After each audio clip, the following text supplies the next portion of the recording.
Welcome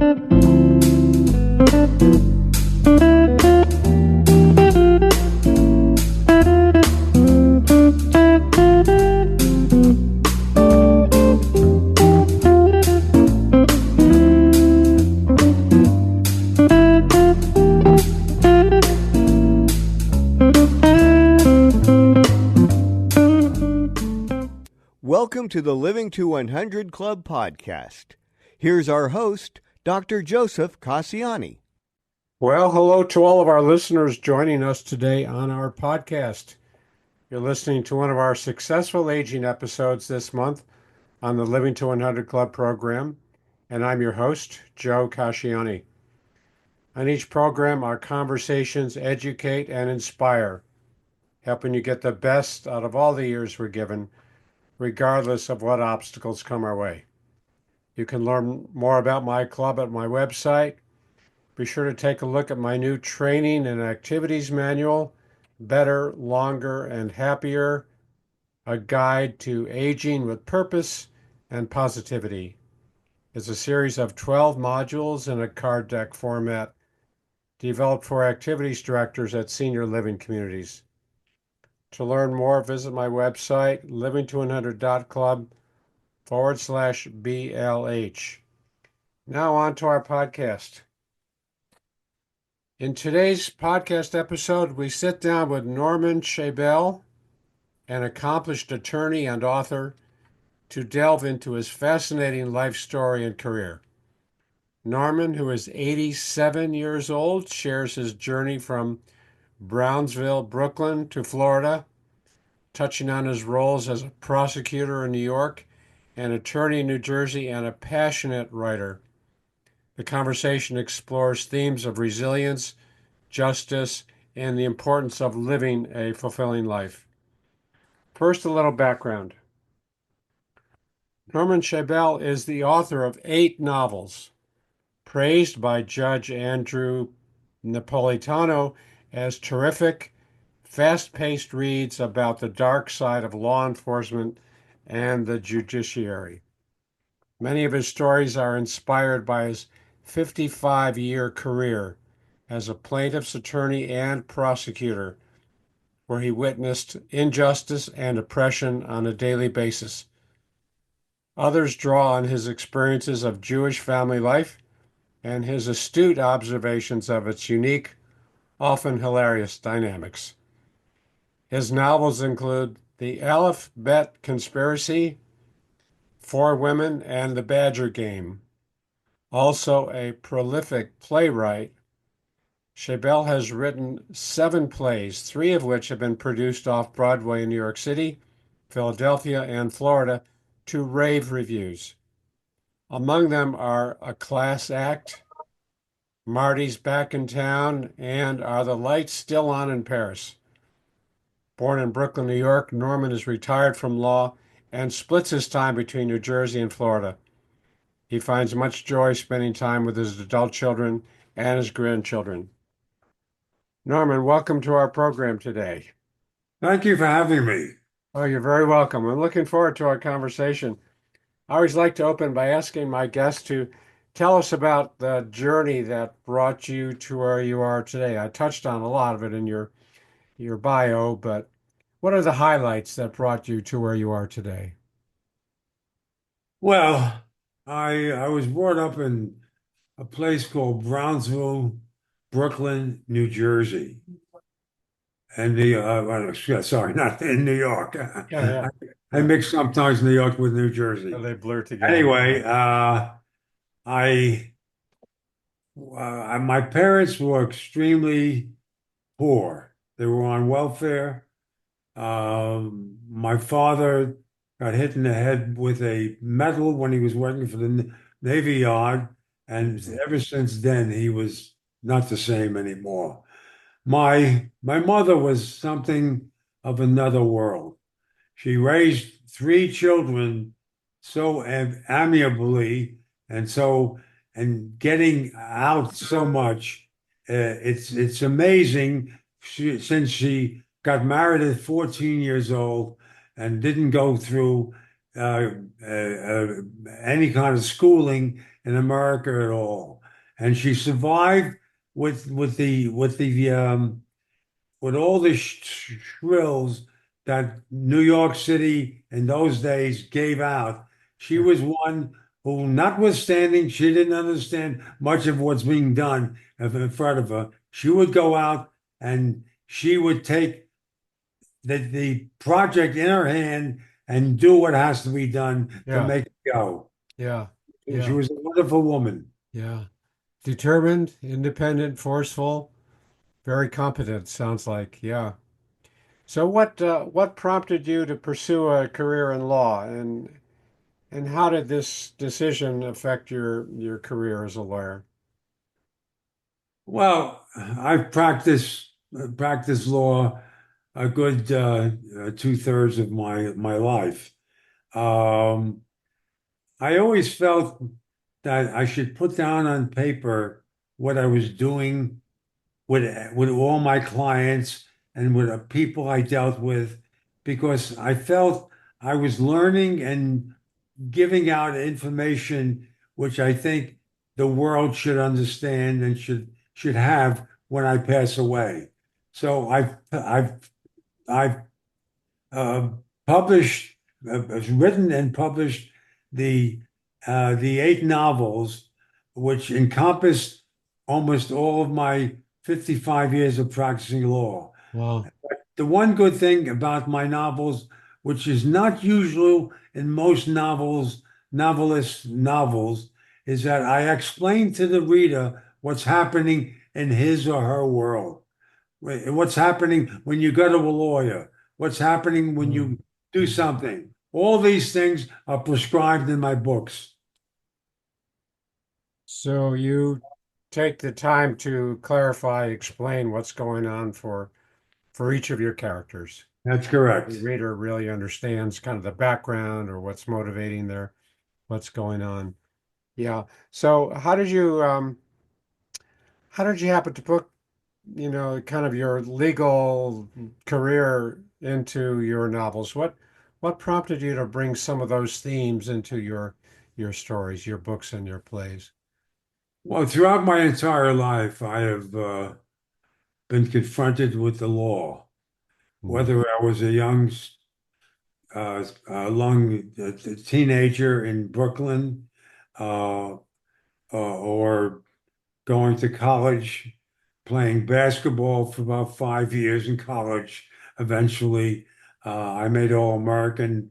Mm. Uh, but obviously also because of the poverty I withstood all my years, and uh, being poverty ridden doesn't give you any kind of hopeful Uh-huh.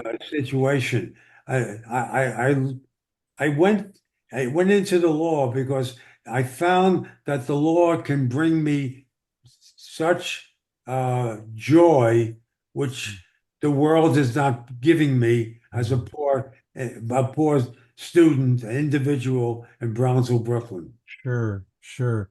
So, growing up with your background, seeing a lot of poverty, you found some ways to bring some positivity into your world with your legal career, with your profession. You found ways to offer some inspiration and hope, not only to yourself, but to your clients too, I'm sure. Yeah, interesting. Yeah, Well, one thing I was always enamored with is women. yeah. Well, I that's a know good it's thing. not funny, but uh, as a young, pimply teenager, I was always shunned by women, Uh, and I always felt bad about it.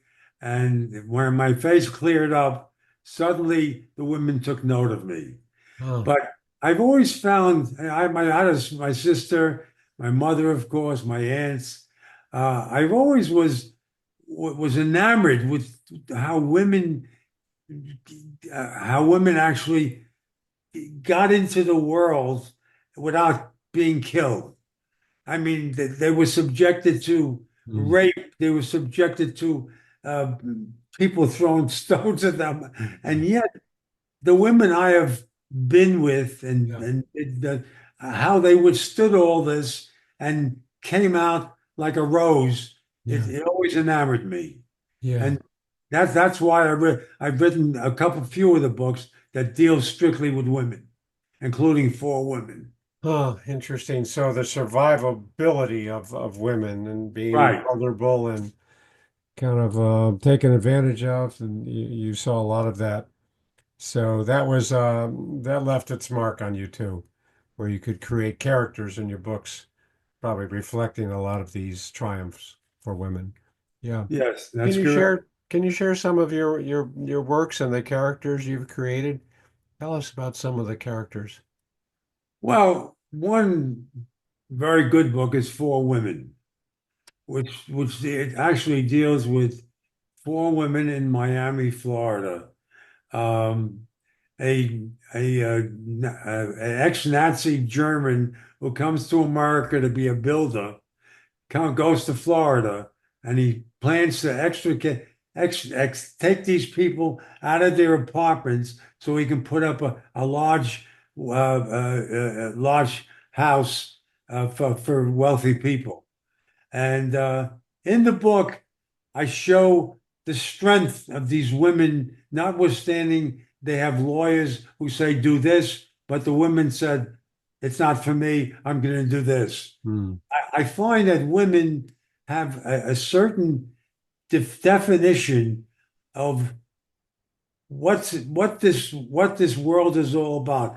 Now, taking advantage of a woman's particularly, physiognomy, they have breasts, they have vaginas, they have all these things, and they have to make sure that these stay in one Sure, place. sure, You know, protected. Yeah, and you have, of course, us men going after those beautiful yeah, things that make the men want to have love in these women. yeah. So I always find it's a tremendous feeling when I deal with my mother, when I dealt with my sister, I dealt with all my wife and other women also. The strength that they showed and and their viability of taking the good and the bad and coming out with the right thing. Hmm. Wow. Okay, so even though they might be vulnerable, in fact they're not so vulnerable. They know how to protect each other and take care of themselves and not be taken advantage of. Yeah. I totally agree with you. Yeah. I Yeah. think God said to women, "I'm going to make you beautiful," Uh, but the one thing He didn't say, you better protect your beauty, or yeah. else it's going to be gone. Yeah. Well, so your mother had a strong influence on you, I'm sure, and how to stand up to you know, challenge and injustice. And did did did you bring some of those lessons into your work and to your into your books and how to stand up to yeah, even in your career as an attorney, how to stand up to injustice, how to fight for what's right? Yeah. Well, like any other lawyer, learned the hard way, which where I should put my feet, where I should put my tongue, where I should put my lips. Particularly in when you're dealing with law, you're dealing with many people, different types of people, uh, different laws, um, uh, different things that have occurred in presenting the law in front of you and your client. Uh, I always had a feeling that a good lawyer must listen to everybody, good, bad, and indifferent, and come up with his own decision of how he should help his client win the case. And that's what I've been trying to do. I Yeah. listen Yeah. much of what is being given to me from Yeah. both sides, Yeah. notwithstanding that I only represent one side. But I want to make sure that what I'm giving my client is not just a bunch of bull. I'm telling him or her what to expect Hmm. and to realize what he's done or not done Yeah. and what kind of opening or what kind of reality we should expect. Yeah. Yeah, so listening is the key to that, being able to advise your client based on what you've learned, what you've heard, and then you can provide the best legal help, I take it. Yeah. That's correct. That's I like correct. that expression. You learn the hard way where to put your feet, your tongue, and your lips. I never heard that expression. I think that's a good way to put it. Knowing where you are in the world and where to make your presence known and when to speak and act and when not to speak and act. I like that. Yeah. Yeah. So you're 87 years old, Norman. I think it's great, and I love to talk about successful aging and staying positive and making it over the bumps. So, what do you think's contributed to your aging so well? What's been part of that? Well, when I was young, I was a writer. Not a good writer, but a writer. And as I got older, I got better and better in my writing. And then when I became a lawyer and I was utilizing all my thoughts and spirits and abilities for my clients and also for myself. Um, I wanted I wanted to learn the right way to win. Hmm. It's like playing basketball, which I did many, many years. There's a way to play basketball to win. And the same thing in practicing law is you have to understand not only what your client is telling you have to understand what the other side is telling you. And you have to come up with a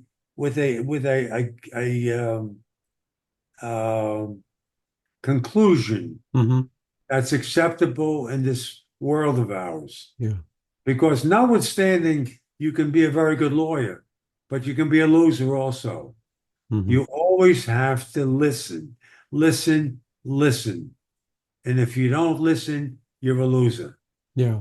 So always processing, digesting this information, sharing it with your clients. But how does that, I'm just curious, what's contributed to your being so positive in your 80s, in your late 80s? What's contributed to this mindset? Well, years ago, I got into the field of writing. I started to write books, started to write plays. So in these late years of ours, I've been very happy with the eight books I've written and the seven plays I've written. Yeah. And I've I've joiced myself in getting these things in front of the American public. Okay. Not only the American public, the British public also. Yeah. I Okay. get a great feel that when people say, you know, Norman, you have a point there. Uh, That really makes you feel very good. yeah. All these years you've had, and you think, I'm doing the right thing, and Uh, suddenly somebody says, you're right. yeah, you make an impact. You have an impact on people. So it Right. sounds like a lot of your longevity is just based on your sense of accomplishment, maybe your the writings, your contributions, and really having an impact on readers. I think that's very powerful that you have these kind of this sense of gratitude for what you've accomplished and feeling good about yourself for that. Yeah, yeah, Especially when you get older. I sure. mean, I'm 87 years old, and physically, I no longer can take a jump shot from 25 feet out.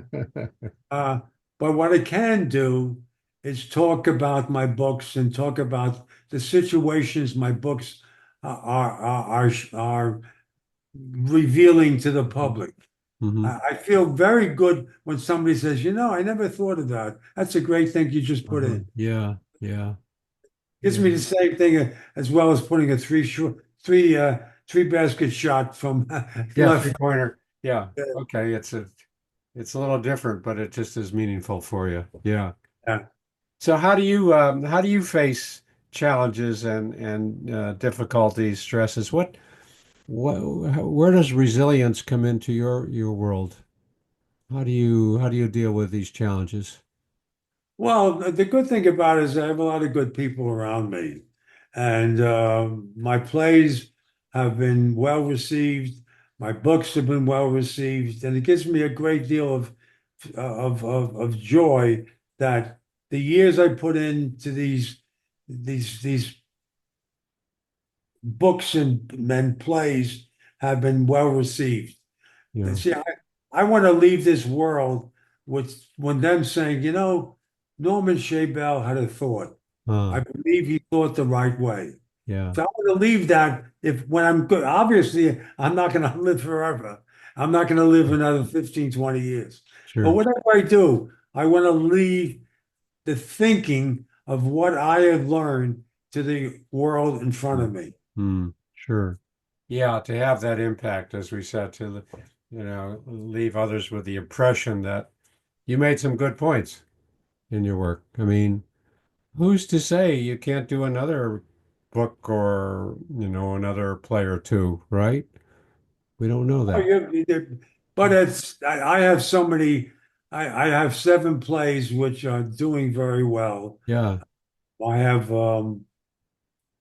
at the present time the JCC in Aventura Mm. putting on four of my plays. Wow. Wow. Next a year and 1 year or two, and another area is putting in another possibly another three of my plays. So I Wow. may have a good five, six plays out there At the for same people. time. Wow. That's good. That's good. Yeah, That's many more than a lot of writers, I take it. yeah, Yeah. it's very true. And Okay. thing is, they're not the developers are not taking my um, plays and using it for their own good. They're doing the same thing I'm doing, Mm. trying to show the world what Mm. the world really all is about. Yeah. To tell a story. Yeah. That's right. To tell a story. Sure. So what advice would you give to others about staying persistent and resilient and I guess productive? That might be too strong, but what advice would you give to others to, as they're looking at their years ahead, how for them to stay connected and engaged? What advice do you have?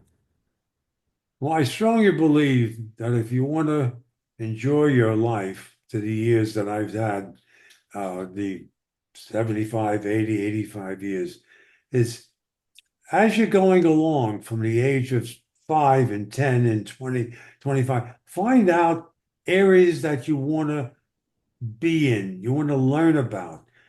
Talk to people who have something to say so you can learn from these people.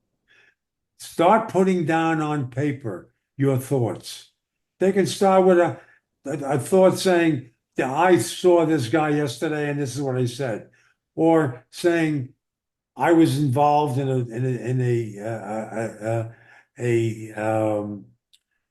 uh, a strong problem like in Israel, for Hmm. one. Hmm. Sure.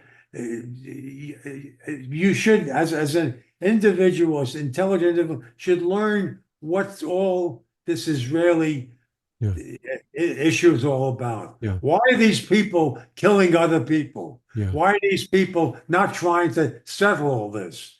That that that it irks the hell out of me Yeah. that these things can be resolved peacefully because the world is so crooked as it is, and we should all try to get the world in a peaceful manner where you live your life at 87 years old and Okay. can smile saying, I had a good life. Sure. Yeah. So to be curious, to really dig and try to understand what's going on, and even, making some journal, creating some writings of our own, and keeping track of how this is affecting us, what we're learning when we talk to other people. Yeah, yeah. you're right. There are a lot of questions. We just don't understand what's going on and what's driving a lot of this strife and tension and war. And we do need to listen and try to understand, right? Yeah, That's exactly yeah, right. yeah. So, what are your plans for your future? It's great that you have this word future out to an 87-year-old. Well, of course. Well, I talk about living to 100, so you got a few years in it. I'm having problems with my legs, so if I can get that rectified, I'd be Yeah. extremely happy. All right. Well, just that I want to see my books and plays out there. I want to see people listening and deciding that, that Shabel had a pretty good thought about it, Yeah. to, to pat me on the back of what I've been trying to prove all these 87 years. Yeah. Yeah. Yeah, that's the affirmation for you. That's the feeling of success that Right. you've reached people and you've had an impact on them. And like we said, that they acknowledge you did have some good things to say, some important messages. Yeah, I love that. Sure. So, how can our listeners learn more about your work and contact you? What's your website? My website is Is it normanshabel.net? yeah, normanshabel.com. Dot Uh, net. Okay. normanshabel.net, and people can find your books there, your plays. They can, if they're interested, if they happen to have a theater where they'd like to promote your plays, they can contact. Most of my plays right now are in Florida. Yeah, yeah. I have um, four of the plays will be at the JCC in Aventura, Hmm. starting in was it I think November, December. I Okay. have, and I have them also in south of Florida. Also, I'm talking about two more of my plays, so I'll have six plays actually Yeah, yeah. in working out there. Wow. Books, well, you can get my books through Amazon Uh-huh. very easily at all, Okay. Uh, I really think even I hate to hit myself in the back, but even if I read my books, I say to myself, "Who the hell wrote this book?" Uh-huh. It's so common today of what I put into the books. Yeah. You know, I don't mean to be beyond Yeah. my here, but I read a lot of books, and I've reread a lot of my own books. Yeah. And I find that not only did I tell a story, I also told a thinking that should be followed in Mm, mm, and get this world of ours together sure. without killing each other. Sure. Sure. Yeah, always trying to understand, always trying to dig and learn and share what you've learned with your readers. Yeah. So, with all the books and plays, your books are available on your website. People can go there, they can buy them on Amazon. But if they're looking for a list of them, they're on your website, normanshabel.net. Okay. Right. Well, gold stars to you, Norman, for all you've done, and I think for what you're going to continue to do. And who knows? Who knows? We look and find more strength and more determination, and you might find another book or two under your belt. Maybe. And Yeah, if I'd be overjoyed. yeah. Well, Thank you very much for this. And um, I'd love to send one of my better books to you so oh, you can that'd get. be great. I'd love to do that. I'd love to see Okay. it. Yeah. Yeah. Well, it looks like we're out of time, but before we wrap up, I just want to remind my listeners to visit my website, livingto100.club, sign up for my email list, and download a free copy of my 9 tips to make living longer enjoyable. And if you're affiliated with a senior living setting, be sure to look for my new training manual, Better, Longer, and Happier. Norman, thanks so much for being a guest on our show today. And again, your website is normanshabel.net. It's been a delight talking with you, and thank you for your time. Well, thank you for your time. Yeah. It's really a pleasure. Great. You're very welcome. And thanks to all of our listeners for tuning in. Hope to see you next time.